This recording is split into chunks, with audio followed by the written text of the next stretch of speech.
প্রিয় শিক্ষার্থী বন্ধুরা, উচ্চ মাধ্যমিক ক্লাস 12 এর সেমিস্টার 4 এবং ক্লাস 11 এর সেমিস্টার 2 এর বেঙ্গলি এ এবং আরো কয়েকটা বিষয়ের জন্য উচ্চ মাধ্যমিক শিক্ষা সংসদ নতুন করে 9-10-2025 একটি নোটিফিকেশন জারি করেছে, যেখানে একেবারে কোশ্চেন প্যাটার্ন বিষয়টি স্পষ্ট করে দেওয়া হয়েছে যে আগে 2 নাম্বার 3 নাম্বারের প্রশ্ন সেপারেট হবে, এরকম একটা কনফিউশনের জায়গা ছিল।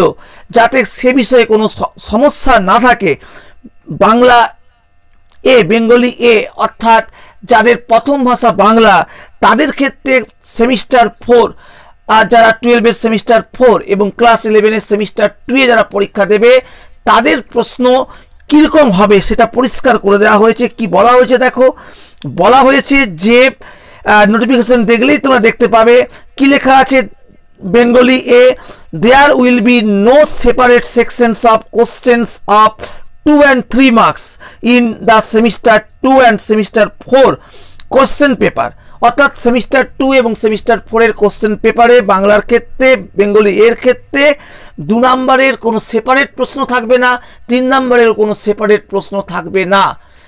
তাহলে কি হবে না, question will be set in the form of 2 + 3 marks, অর্থাৎ 2 + 3 = 5 এইভাবে প্রশ্ন সেট হবে। অর্থাৎ এখানে কিন্তু কোনো 2 নম্বরের জন্য 5টি প্রশ্ন সেপারেট কোশ্চেন্স থাকবে না, 3 নম্বরের জন্য সেপারেট প্রশ্ন থাকবে না, 2 + 3 এভাবে একসঙ্গে প্রশ্ন কিন্তু থাকবে। দেখো তারপরে কি বলা হচ্ছে, regarding the topics in which one question of 5 marks have been allotted in the question pattern, the questions breakup may be 2 + 3 or a single questions of 5 marks may also be set. This will entirely depend on the discretion of the paper setter. অর্থাৎ তোমাদের যে টপিকগুলো আছে সেখানে 5 মার্কসের 5 marks question যেখানে করা হবে, in which 1 question of 5 marks allotted থাকবে কোশ্চেন পেপারে। একটা 5 মার্কসের প্রশ্ন, সেখানে একটা প্রশ্ন হবে 3 + 2 + 3 ভেঙে প্রশ্ন হলো, তাতে 2 নম্বরের প্রশ্ন থাকলো, 3 নম্বরের প্রশ্ন থাকলো, আরেকটা অর দিয়ে টানা প্রশ্ন হবে 5 মার্কসের। তাহলে এবং সেটা কিভাবে হবে, দেয়ার উইল বি এবং কিভাবে প্রশ্নটা ভাঙা হবে সেটা কিন্তু সম্পূর্ণভাবে নির্ভর করবে কার উপরে, না যিনি প্রশ্নের সেটার তার উপরে নির্ভর করছে বিষয়টি। অর্থাৎ একটা বিষয় ক্লিয়ার করে দেওয়া আছে পরিষ্কারভাবে যে এখানে কিন্তু 2 নম্বরের বিশেষ করে সেমিস্টার 4 তোমরা যারা বেঙ্গলি এ পরীক্ষা দেবে তোমাদের কোনোভাবেই 2 নম্বরের সেপারেট প্রশ্ন থাকবে না এবং 3 নম্বরের সেপারেট প্রশ্ন থাকবে না। প্রশ্নে 2 + 3 = 5 এভাবে প্রশ্ন থাকবে, অথবা দিয়ে 5 নম্বরের পুরো টানা প্রশ্ন থাকবে। এবং এখানে দেখো তোমাদের সেমিস্টার 4 এর এক্সাম্পল দিয়ে দেওয়া হয়েছে, পুরো কোশ্চেন প্যাটার্নটা তোমাদের দিয়ে দেওয়া হয়েছে।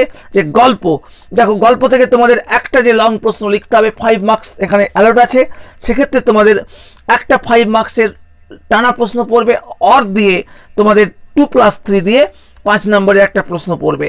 অর্থাৎ 1 out of 2 কোশ্চেন্স, অর্থাৎ দুটো প্রশ্ন থাকবে, একটা 2 + 3 = 5 আর একটা টানা 5, একটাই প্রশ্ন 5 অর থাকলো, তাহলে টোটাল 5 মার্কস। কবিতা থেকেও তাই, একটা তোমাদের প্রশ্ন লিখতে হবে, 5 মার্কস থাকবে একটা প্রশ্ন, সেখানে একটা প্রশ্ন থাকবে 2 + 3 = 5 অর দিয়ে থাকবে টোটাল 5 মার্কসের প্রশ্ন লিখতে হবে তোমাদেরকে একটা প্রশ্ন।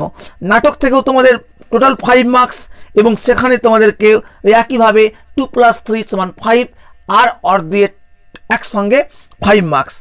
আর পূর্ণাঙ্গ সহায়ক গ্রন্থ, এখান থেকে তোমাদের টোটাল 10 মার্কস, দুটো প্রশ্ন লিখতে হবে। এখানে তোমাদের দুটো প্রশ্নের জন্য কি থাকবে, যে দুটো 5 নম্বরের প্রশ্ন থাকবে টানা প্রশ্ন, আর দুটো প্রশ্ন থাকবে 2 + 3 অর্থাৎ 5। তাহলে টোটাল এইভাবে তোমাদের প্রশ্ন করতে হবে, 2 কোশ্চেন্স করতে হবে আউট অফ 4 কোশ্চেন্স। 4টা প্রশ্ন থাকবে, দুটো প্রশ্ন তোমাদের এখান থেকে টানা 5 মার্কসের প্রশ্ন, আর দুটো হচ্ছে 2 + 5 এর প্রশ্ন। আর বাংলা শিল্প সাহিত্য সংস্কৃতির ইতিহাস, এখান থেকে তোমাদের 5 মার্কসের প্রশ্ন, টোটাল মার্কস হচ্ছে 5, এখানে তোমাদের একটা 2 + 3 আর একটা প্রশ্ন টানা 5 মার্কসের প্রশ্ন একটা তোমাদের করতে হবে। আর প্রবন্ধ রচনা, এখানে তোমাদের তো একটাই 10 নম্বরের প্রশ্ন থাকবে, 1 আউট অফ 2 কোশ্চেন, দুটো প্রশ্ন দেওয়া থাকবে, একটা তোমাদের করতে হবে। তাহলে সেমিস্টার 4-এর যে সিলেবাসটা তোমাদের একদম ক্লিয়ার করে দেওয়া হয়েছে। একইভাবে তোমাদের 11-এরও যে পরীক্ষা হবে সেমিস্টার 2-এর, সেখানেও কিন্তু এভাবে একসঙ্গে কিন্তু প্রশ্ন হবে, কোনো সেপারেট প্রশ্ন হবে না।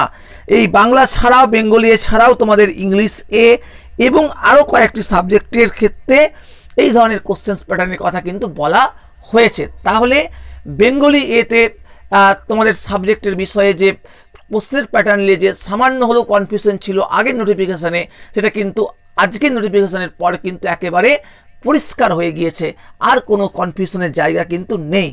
আজ তাহলে এ পর্যন্তই।